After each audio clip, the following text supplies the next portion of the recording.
Hi Mortgage Heroes, Andy Cruz here in business development, and this is your weekly video newsletter. Man, there is a lot of information we got to cover today, but before we do, really quickly, make sure you hit the subscribe button, hit the like button, and hit that notification bell so that every time we drop a new video, you hear about it first.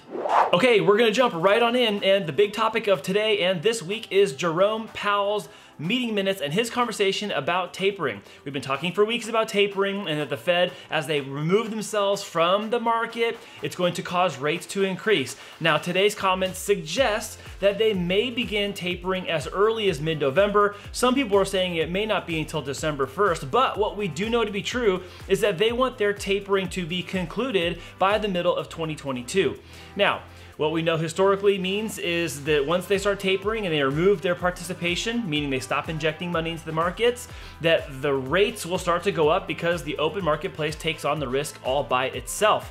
Now, the market didn't really absorb all this information and react wildly today, as some might have thought it would, but it does leave a lingering question, which is, are they all still on board? Because other Fed members are making comments a little bit contrary to that and think that maybe this isn't the right time to do that, even though Jerome Powell is the head of the Federal Reserve, and saying that they're going to begin tapering sometime in the next couple weeks or maybe a month to a month and a half.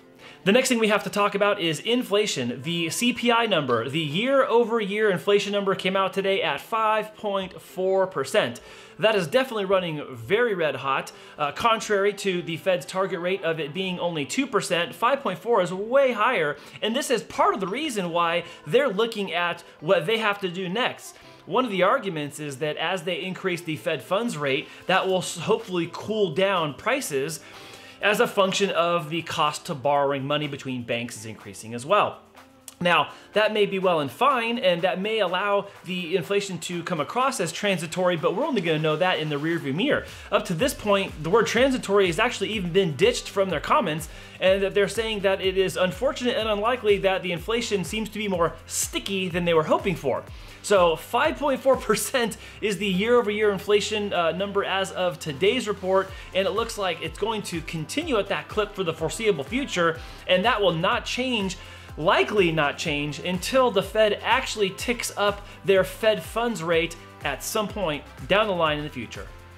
Now, the next thing I want to talk about is a little bit of good news for those of you who are coming out of forbearance. Maybe you were in forbearance due to a job or a financial strain, and you've been able to come out of forbearance. Well, the good news for you is not only having accomplished that, well done, but you're still doing that in the same time that home equity is really, really high. Now, even though rates have gone up just a little bit over the last couple of weeks, they still have not gone up as high as they're going to by the time we get to the start of 2022 and certainly by the middle of 2022. So if you find yourself in the situation where you have exited forbearance and you have a lot of home equity and you need to refinance, this is a great time to look at those options, whether that's a simple rate and term to just reduce your monthly payment, whether that's a cash out to consolidate debt, remodel your home, pay other lines of credit off, whatever that might be. This is still a good opportunity to do that, especially as we already start to see glimpses of things changing ahead. And then lastly, I wanted to bring this topic up because I kind of see it coming up in a couple of places, and I want to make sure I can dispel the myth that VA loans are difficult to get accepted if you're a buyer out there using your VA eligibility. Over the last couple of weeks, there's been a growing concern that VA loans are being put at the bottom of the stack.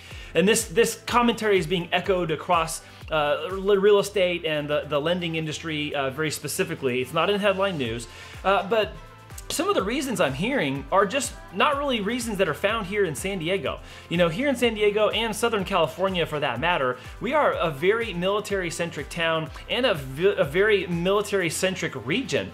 So what we tend to see here a lot is VA offers getting accepted by a seller who they themselves are either active duty or they're a veteran. And they can recall a time where they were that VA buyer and they were looking for a home and using their eligibility and someone accepted their offer. So you have sellers on the selling side of the table now that will in some cases push the VA offer to the top of the stack, even if it's not the best terms, even if it's not the best time to close, even if it's not the highest dollar amount, simply because there's affinity and likeness for one another. And that's something I wanted to remind you of today, is if you found yourself on the sidelines discouraged that your offers aren't getting in, your offers aren't getting through, don't give up. There's no reason to give up when the market is still in your favor as far as the cost of borrowing money for a VA loan, and certainly the experience that's being shared in these communication channels of real estate and mortgage about people's challenges and difficulties are not really shared here in San Diego, as we still have a high rate of success of VA buyers getting into homes, even in this market. So please have no discouragement about this. If it does come up or someone brings it up to you, remind them that there are people looking actively to sell to someone who's active duty or veteran. And there are just such a large volume of homes here that are owned by people that they themselves have VA loans, that they know exactly what you're dealing with and what you're going through. And then oftentimes we see that there's sympathy for that inside the real estate process. Well, that is quite a bit for this week. As always, thank you so much for tuning in. Please remember to share this message with someone you know who could use this information to help advance their position in mortgage and real estate in 2021. If you have any questions, make sure you leave us a comment, shoot us a call, send us an email, leave us a DM, and we'd be happy to help you win in real estate in 2021. Thanks for watching, and we'll see you again next week.